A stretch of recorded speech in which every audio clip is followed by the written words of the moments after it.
Hi guys. Okay, so we're getting ready for our next class period, and you can see we have a couple of goals for your video homework this time. The first is just to know each of the different categories within skill-related fitness, and then what are some of the basic examples of tests that fit within each of those.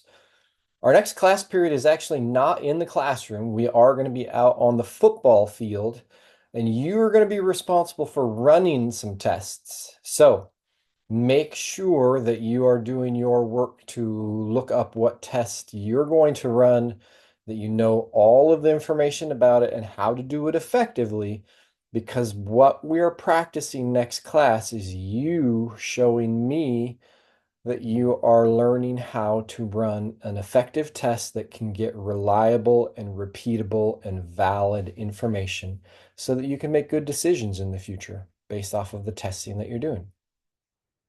Now, within our lecture stuff today, I think you're going to find that it goes relatively fast because it feels like I repeat some of the same stuff multiple times. You'll remember that the health-related fitness components that we looked at, of which you remember needed to memorize those 5 components of health-related fitness, those were more we certainly use them in sports. They're certainly applicable to your sporting performance, but beyond your sporting performance, they're also very deeply connected to a person's longevity and both morbidity and mortality, the rate at which we get sick and the rate at which we die prematurely. Our skill-related fitness, a little more tenuous relationship towards those two pieces, but still very important. More clearly important towards our sporting performances. But we also find that if we are having clients, or if you are yourself working towards developing skill-related fitness, it is going to have some real important benefits. It will help you to maintain your mobility across the lifespan, or it will help your clients maintain mobility. And it is really helping to develop all parts of the body. So as we engage that cerebellum, the little brain in your central nervous system, essentially, that has just as many neurons as what we think of typically as the brain, as the neocortex. Working on skill-related fitness is not isolated only to athletes, but you are going to see that for athletes, these different areas are very important towards excelling within athletic performance. So let's jump into them. You can see a precursor to them already on the screen there with some of the major categories of skill-related fitness listed there. So let's start off here with speed. Speed is defined as the capacity to move a distance in a shorter amount of time. Speed's something I think that we all intuitively have an understanding of. But you probably didn't think too much about the idea that speed actually has 2 different components to it. One of which is the rate of acceleration, and one of which is the top speed. So you can see the definitions that are listed there. You don't need me to read those to you, but from an acceleration standpoint, think of a play on a ball or a rebound. You may not be the absolute fastest runner on the field, but you may be one of the best players to make a play or a sprint on a short ball. You may win plays. You may win a lot of plays because you can accelerate faster than other players, even though they may have a higher top speed than you overall. And then top speed does represent just what's the maximum rate that you can move. What's your top speed? But it can take some players longer duration to accelerate up to that top speed. So if you're really interested in running tests on people in class around speed, there's different types of tests that you would run based off whether you're more interested in comparing their acceleration or if you're more interested in identifying what their top speed is or comparing their top speed. So If we want to look at acceleration, we got to look at shorter distances. Somewhere in that 10, 20-meter range is pretty typical for measuring acceleration. If we want to measure top speed, we want to make sure that there's enough time for a person to accelerate up or get to their top speed. But we also want it to be so long that they start to fatigue significantly. So when we look at top speed, we're typically looking somewhere at distances around 40 to 60 meters. And speed is an important component of a lot of different sports, from lacrosse and football and basketball and track and field and soccer and many, many, many others. Being fast is an important component of success in a lot of different sports. So if I really want to help a person improve their speed, or if I want to help myself improve my speed, how am I going to do that? Well, this is where the repetition component feels like it comes in for this particular lecture. I think in a lot of cases, what you're going to see is the way that we test or the way that we define the ability is pretty identical to the way that we are going to be training that ability, which from a specificity standpoint makes a ton of sense, right? Like that really clearly aligns with the idea of specificity. The other thing that I think you're going to find over and over again, or very repeatedly within this lecture, is that the testing, or not testing, rather the training aspects very, very, very consistently, since we're looking at really quick power production typically. We're looking at really fast motions. We're looking at really strong motions. We're looking at quick changes of direction. We're looking at things that typically involve a lot of energy really, really quickly. And that means they're in that anaerobic range that we want to allow for close to a full range of rest between them. So, okay, so I've said that. That means that when you see these slides or when you see that content come up in other areas of skill-related fitness, that we can move by a lot quicker. So if I want to work on my speed, well, if I really want to work on my acceleration, then I'm going to run short distances. I'm going to sprint short distances. If I really want to work on my top speed, I'm going to stretch that out.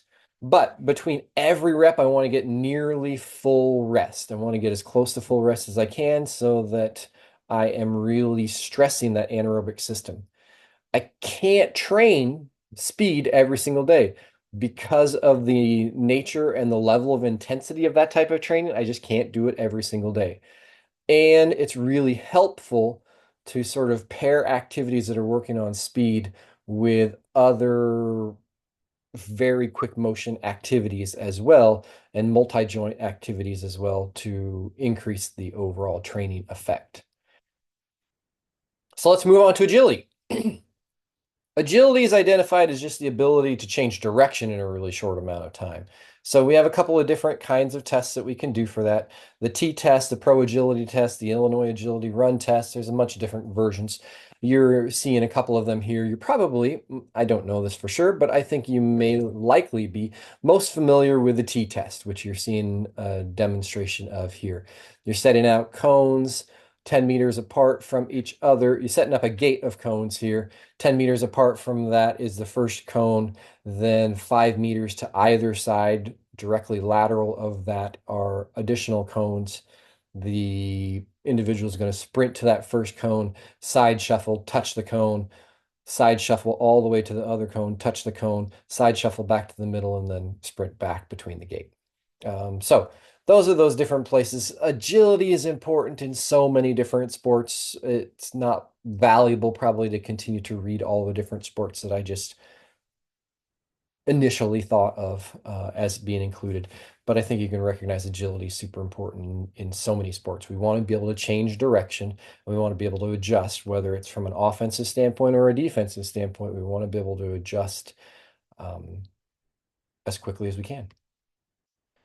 So how do we train for it? Well, one of the most common ways is just simply repeat those drills, or repeat those tests even. Quick lateral motions, including plyometrics, is really, really helpful. Again, that needing nearly full rest between reps to try and make sure that we're not fatiguing that anaerobic system, that we're getting as close to full recruitment of those muscle cells as we possibly can to reinforce that connection and that recruitment of all of those muscle cells. You can't train agility every single day because of its level of intensity. And again, it's super good to pair it with other kinds of exercises that are fast in nature and multi-joint in orientation to see added benefit. Here's some examples of plyometrics that you may be familiar with or may not be familiar with, or that you may utilize or not utilize in trying to train agility. Power is the next component that we have up here. Power is actually defined as the product of force and velocity. So force multiplied by velocity is what we refer to as power. For us, the easier definition is just the ability to produce a whole bunch of force very, very quickly. Whether we're going to use that to be doing a vertical type motion, whether we're going to be using that force quickly to be able to try and propel an object or to be able to use some kind of striking implement to hit an oncoming object, whatever it may be, power is something that we use a lot in a whole bunch of different sports. So how do we test it? Depending on what kind of power you're going to use in your sport, you're going to use different kinds of tests to identify how proficient an athlete is. So you may be looking at things like the standing long jump or the vertical jump, or you may be doing medicine ball throws. There's a number of different protocols that are out there. And every sport, I think, every sport I can think of, really has a power component, or everything I kind of conceptualize as sport has some kind of power component to it, I believe. That's probably incorrect, but that's what I'm thinking of right now. So how are we going to build power for ourselves or for a client? Some of the best methodologies for building power are going to be your Olympic lifts. Multi-joint speed component to them, under control, maintaining balance. Olympic lifts are fantastic for helping to develop power. Plyometrics are another really, really useful and very common way to help to develop power. These are some of the same statements you've seen before. We can't be training power every single day. We need to be getting nearly full rest between sets so that we're not going into subsequent sets or reps rather fatigued, and pairing it with other activities is really helpful. Reaction time. This one's going to be slightly different now. So reaction time just means it's the amount of time between when there's some kind of stimulus, some kind of sensory information that you want to respond to, and when you respond or when you react. So it's the time between a stimulus and your reaction. And we have a couple of different ways that we can measure that. In the lab, we'll use this digital evaluation, which you can do at home right now. You can practice this and see what your own reaction time is in that environment. It is a bit artificial in nature in that that's not necessarily the way that you're going to react or respond out on the field. So there can be some sport-specific protocols. Another way to standardize that reaction time a little bit is called a ruler drop test. So you'll have one person who's just holding their fingers, I'm going to move them this way, but they're moving their fingers just slightly apart. So there's a very small gap between there. You'll hold the ruler directly above their hand. I didn't bring a ruler with me, but you'll hold the ruler directly above their pinched fingers. And as you drop the ruler, they pinch it and just see how far did the ruler drop down. And you have a measurement device right there to be able to see differences between individuals that you're measuring and differences in that person's reaction time as they get more and more familiar with the activity and work on building or increasing their own reaction time. So anything where we need to react to an opponent is going to require reaction time. So we can list, I think, again, pretty much every sport or most sports. The training for this is probably a little different from some of the others. You're probably going to be going more towards sport-specific type training drills. There's not likely to be much value in using a ruler drop test or using the digital evaluation component piece that you have there from the lab to try and help build a participant's reaction time, because what you really are more interested in is their transference of reaction time out into the game-like situations. So you're more likely to be doing drills, game-like drills to help build their reaction time rather than any of the tests. So that's different from some of the things that we've looked at before. From a balance standpoint, balance just means the ability to maintain control over the body and keep your sense of equilibrium. We have a whole bunch of different balance tests that are out there. We can categorize them whether they're dynamic or whether they're standing or whether they're walking. Um, you can see the list of some of those things there.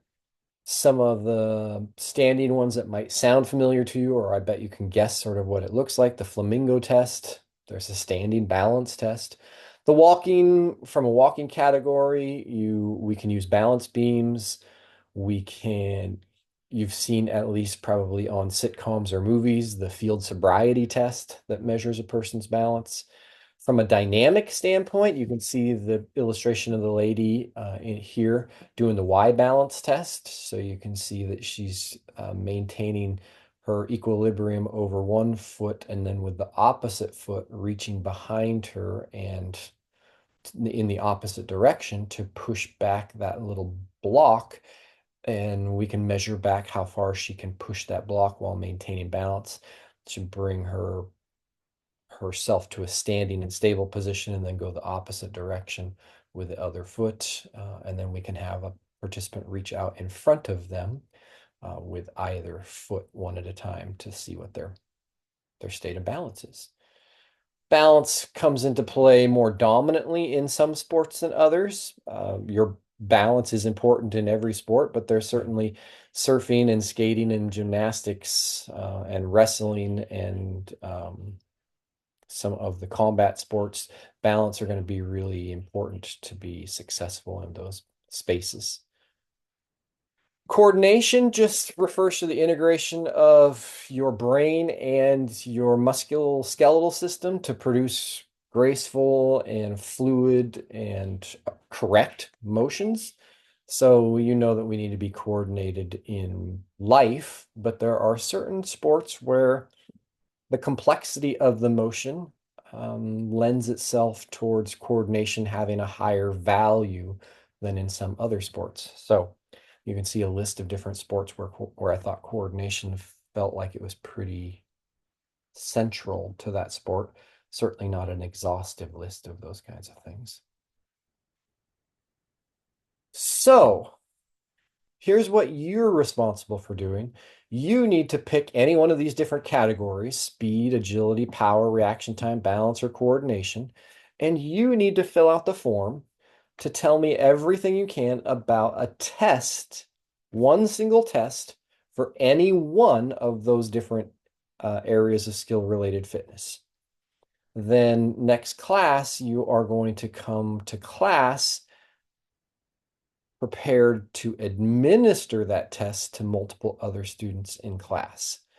So again, the big goals here are for you, one, to be researching and looking up where can you find tests, and not just the information about a test, but also how do you interpret that test.